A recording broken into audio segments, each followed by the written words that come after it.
My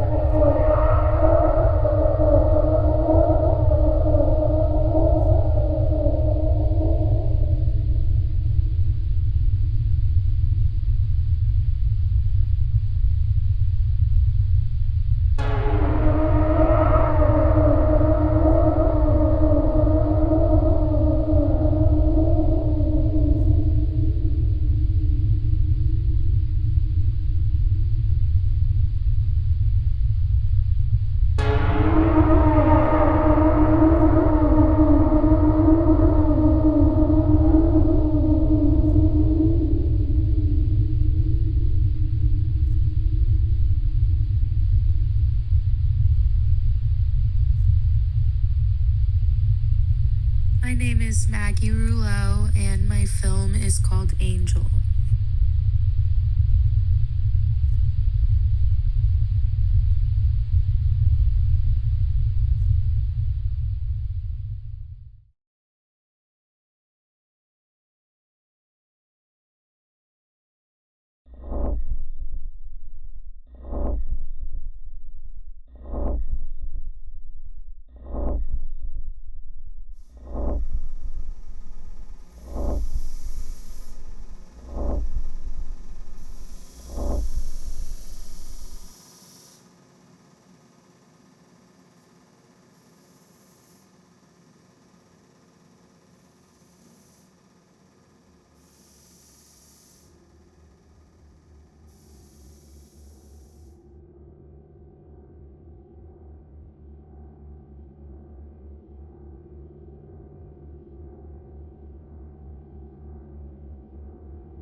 I'm Amy Kaps. I'm Kaye Freeman.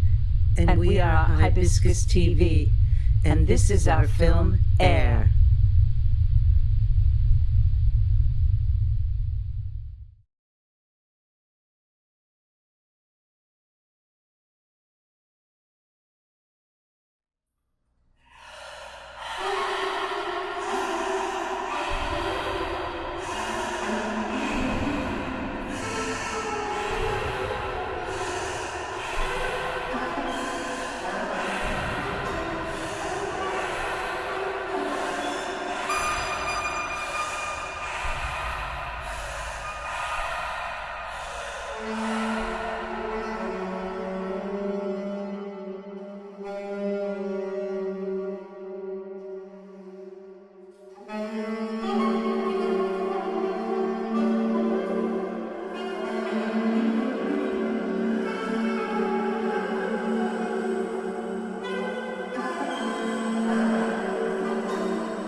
Hibiscus!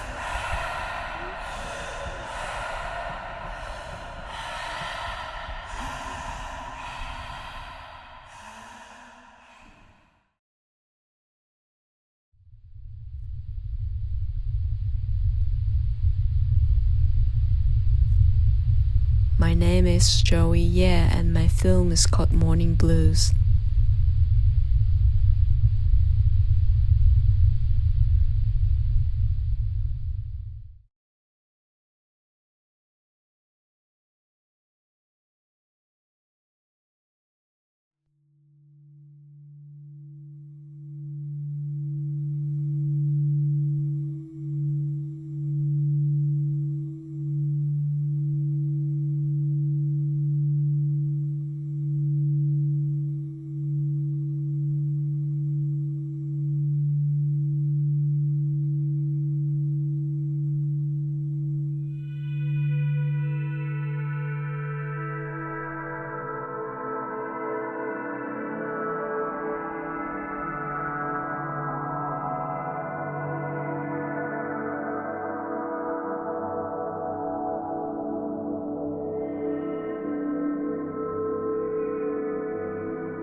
My name is Charlie Kapp, and my film is called El Perro Chileno.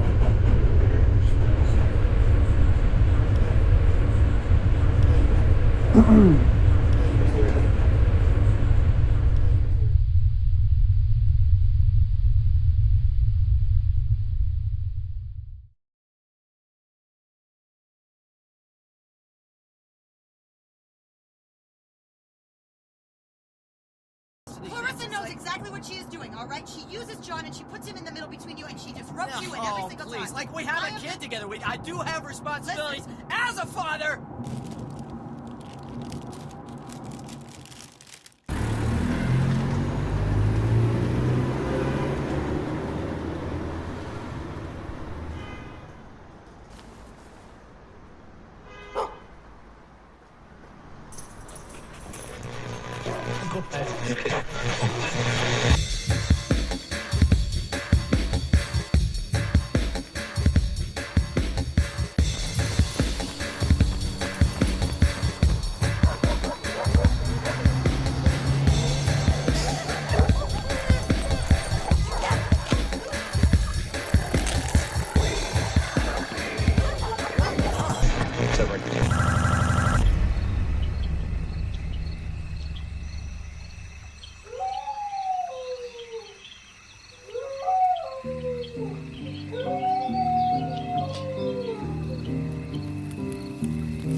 Hello, this is Louis Ferrer. I'm the film producer, director, and writer. My film company is called Gumdrop Blue Films, and my film is called Bridge.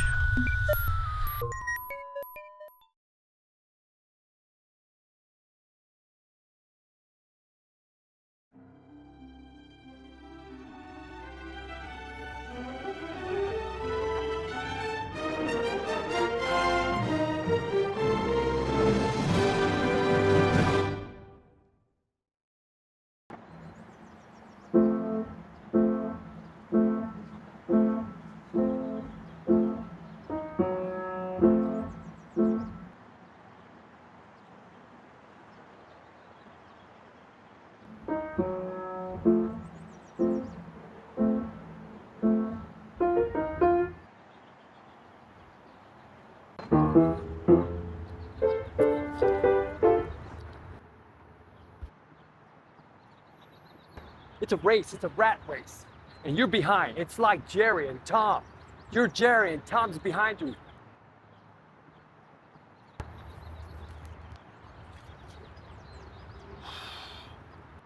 The riffraff, they're like at the gate, scratching like zombies.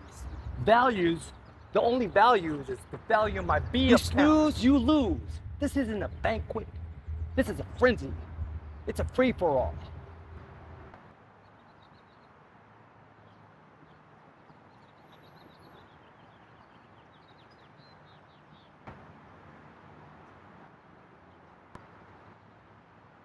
The military fighting proxy wars, it's a resource acquisition. We're having enough gold, diamonds, and oil. But whatever falls off the plate, it's crumbs. Some people get ahead on this. Okay, women and children should have got a different zip code. Wars are gonna happen. How do you think you eat what you eat when we prosper in this country?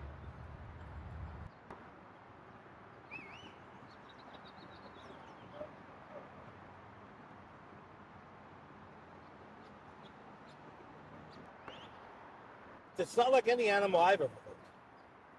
This ain't no chubby raccoon. This is insane. This is insane. It's insane. Maybe this is some sort of animal.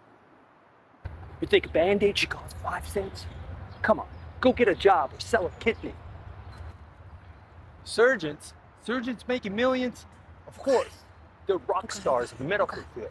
Oh God, my stepmother, she told me to watch out for men after your money with toes. But this is worse.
Honestly, this is ridiculous.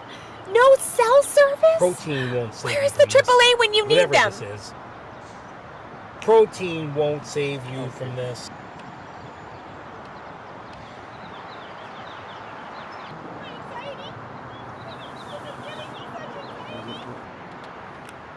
Stands near the rail. What was that? What was that? What was that? My anxiety.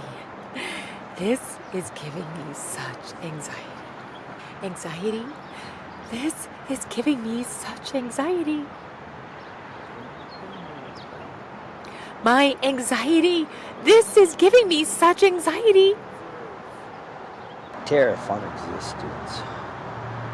Their method. Efficient, ruthless. Like a very bad tariff on existence. This is insane. Maybe it's some sort of animal.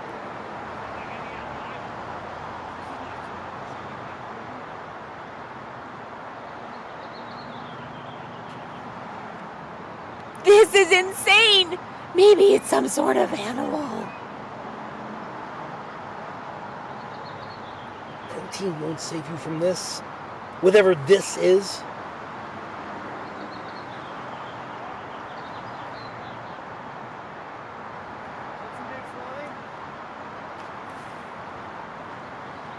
I told you things with gears go wrong. This whole damn thing has gone wrong!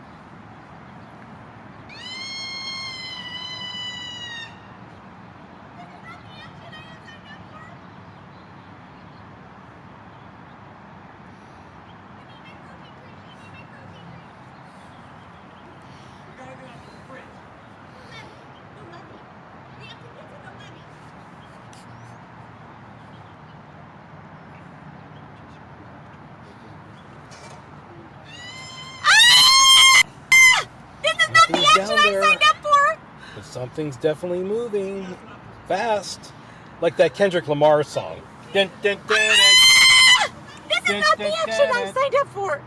Dun dun dun dun dun dun dun dun dun dun. It's not the action I've signed up for! Action. Nothing down there.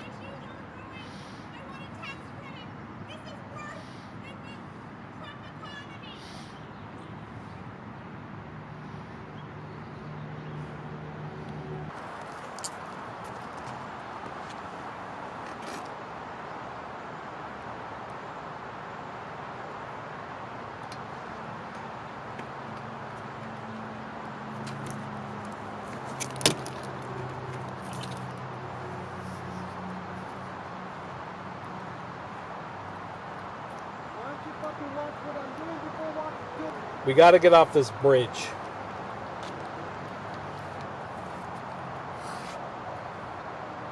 Stay there and study the fuck me. Look at me, study me for a fucking while. Study. Oh, maybe he's gonna save the bridge. Maybe we could get away if we go carefully that way.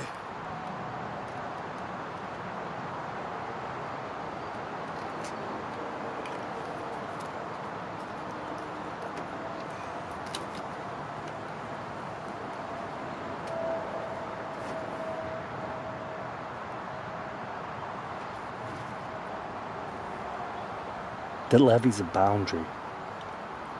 Perhaps it respects the boundary like the S&P 500. Certain limits, right?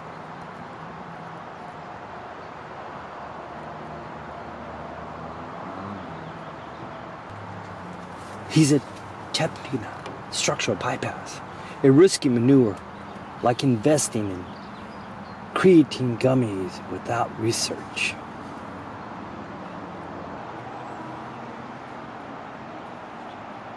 We gotta get off this bridge. Go, Perry, go! This is like one of those adventure documentaries, but with way more horror. Well, that was certainly memorable. But I need a tax write-off for those ruined shoes.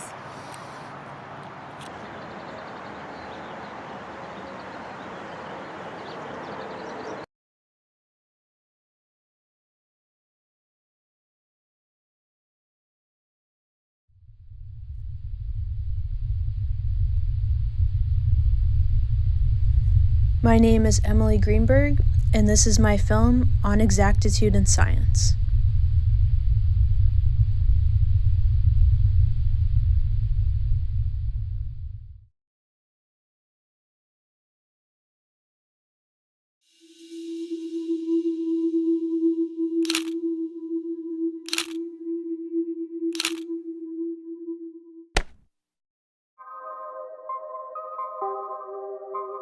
In that empire, the art of cartography attained such perfection that a map was struck whose size was that of the empire, and which coincided point for point with it.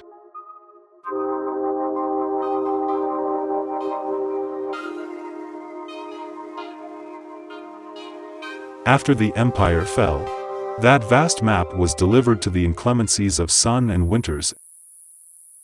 In time, a new generation traveled to the deserts of the West and gazed upon the tattered ruins of that map. Such was the state in which I observed them during my own travels out west. Their expressions muddled and difficult to discern. Perhaps owing to our shared youth and a certain blank countenance I have learned to cultivate, the new generation boasted to me of their plan to strike a new map of perfection detached from that most unjust empire. So assured were they of their future success that they invited me to chronicle their efforts for posterity. And so sincerely did I believe in the righteousness of their cause that I accepted. Thus, I followed the new generation as they collected the tattered ruins of that map and called upon their greatest weavers. Over many months, the weavers worked with great diligence to assemble the tattered ruins into a map of perfection. But as the new generation gazed upon this new map, They saw that it represented only the old territories and was therefore useless and outdated. Thus, the new generation set about updating their map. But this was not without immense difficulties. For once the new generation had finished this second map, the territory had already changed.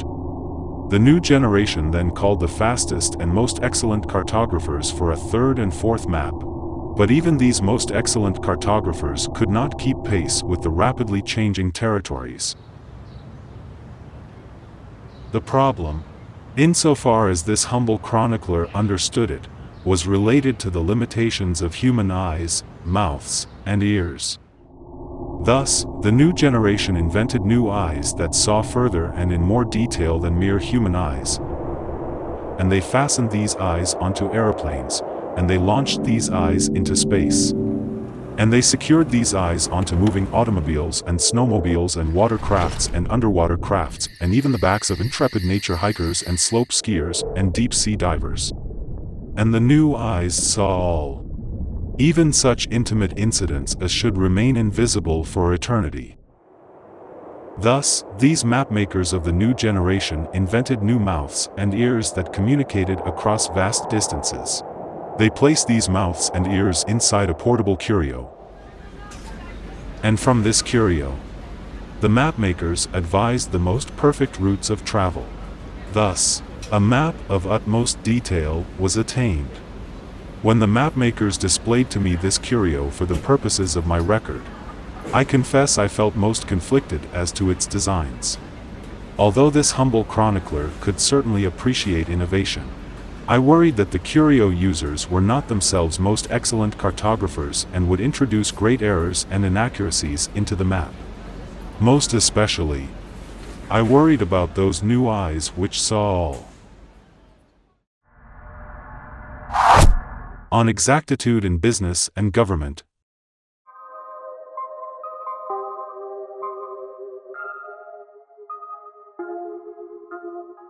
Now those mapmakers encountered new problems of monies and currencies. For unlike their forebears, whose governments had levied taxes to pay for the map of perfection, these mapmakers in the new generation were most certain taxes would diminish the number of curio users, rendering both the curio and the map useless. Thus, the mapmakers appealed to businesses for monies and currencies, and the mapmakers drew such businesses into the map with greater prominence. Thus, the curio users communicated informations to the mapmakers, the businesses paid for the mapmakers advertised the businesses to the curio users, and the mapmakers and businesses both attained great riches. Soon enough, the curio became a necessity for modern living. Indeed, the new generation sometimes preferred their curios to their own eyes or brains or guts, resulting in many unfortunate accidents. Some curio users followed the map to places of great danger or places that did not exist. A few most misguided curio users even drove their automobiles off bridges. Several more wandered into the deserts of the West, or mistook oceans for roads. Indeed, the most intelligent scientists professed that the map was changing the curio users' brains in terrible and unfortunate ways. The curio users were not merely becoming lost in the territory, but lost in themselves. Other curio users concurred, attesting shame and further loss of selfhood with respect to the new eyes that saw intimate incidents as should remain invisible for eternity. And the mapmakers responded that it was not their fault if the curio users lacked common sense, or if the curio users undertook shameful acts, or if the map sometimes contained great errors and inaccuracies.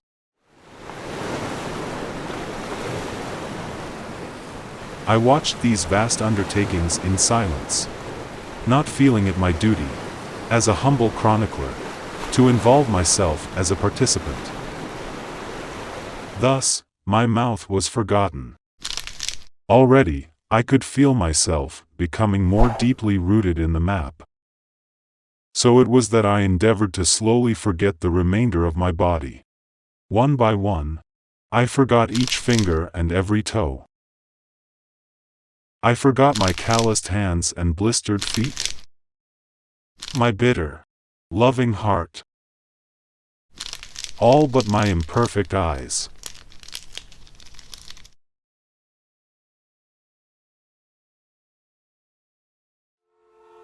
Thus, I observe neutrally as some in the new generation complained that the mapmakers are acting just like that most unjust empire. Overwhelmingly, these petitioners hailed from countries the mapmakers had ignored. Countries whose inhabitants and histories did not resemble those of the mapmakers. These petitioners claimed firstly that the map did not include as many informations about their countries, which made them appear less important and worthy and impacted their trade and relations with other countries. And these petitioners claimed secondly that the mapmakers did not share the sources of their informations or the secrets of its curios for the purposes of criticisms and corrections. And these petitioners claimed thirdly that the map also included a great abundance of informations about their country's secretive tools for the arts of war. And these petitioners claimed fourthly that the map allowed certain most powerful militaries, businesses, and prominent individuals to remain hidden, a privilege not extended to the petitioners.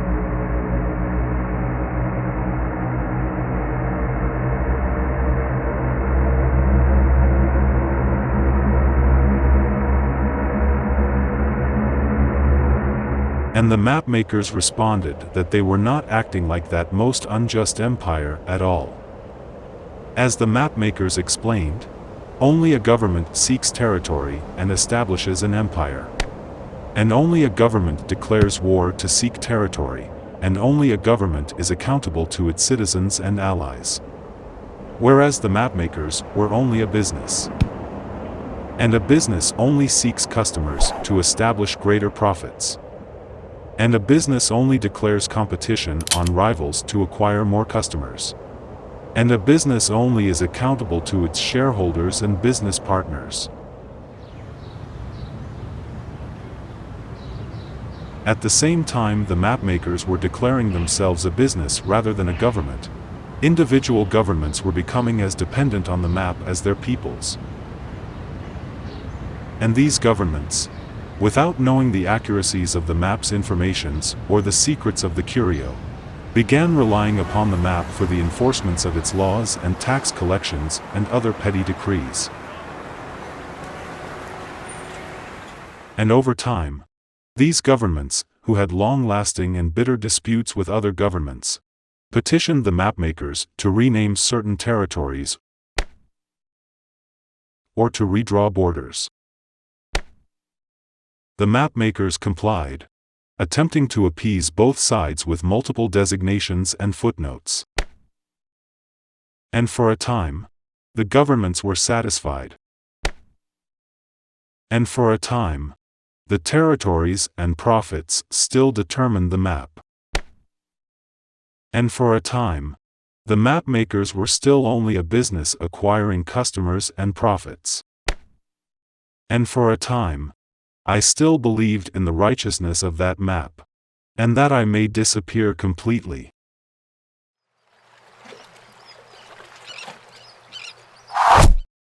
A most unfortunate incident.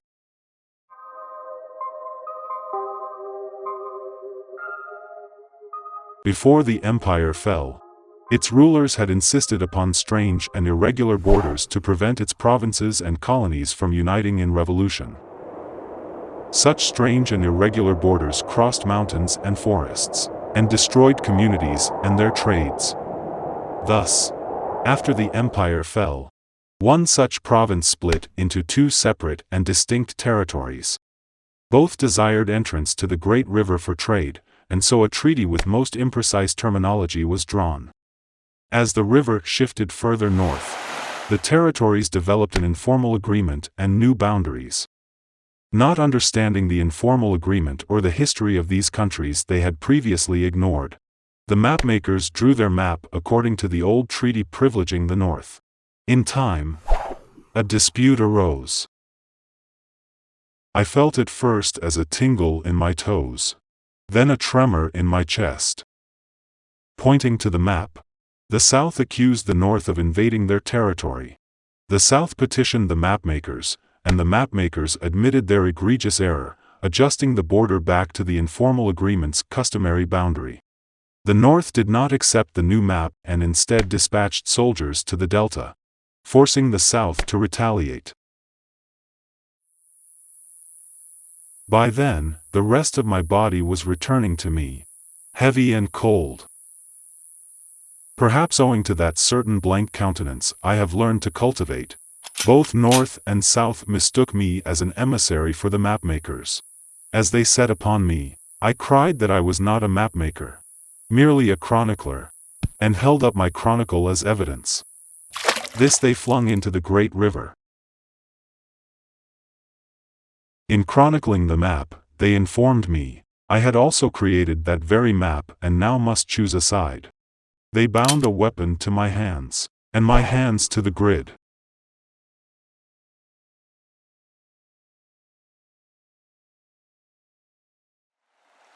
Now I stand in the Delta, the gun heavy in my hands and my uniform damp with sweat. On either side of me, my imperfect eyes meet the blank stares of soldiers who will die for their territories and for the border upon my command. If not for the impending war and bloody atrocities, it would be a most excellent day. The cool river meanders beneath my splendid feet, the sun warms my back, and the salts of the river tickle my nose. On the horizon, a trade ship glides across the majestic ocean. Flocks of birds traverse cloudless skies. I glance from the birds to my soldiers, who fidget in their gleaming boots, waiting for my command. They are so very young, these soldiers, and do not want to die for the territory or the border. Why are we here? Their imperfect eyes ask, and my bitter, loving heart fills with shame and guilt. I am a member of that now aging generation who believed a map of perfection, severed from that most unjust empire, could be attained. Only now, on the verge of war, do I understand our egregious error.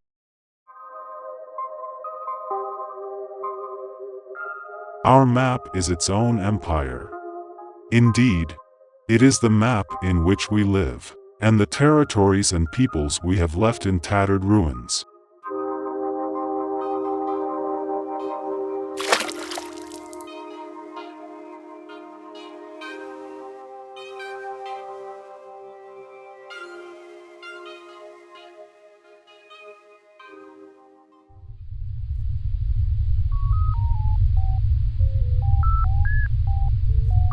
My name is Alexandra Banhazl, and my film is called Remember Imagining Dreams.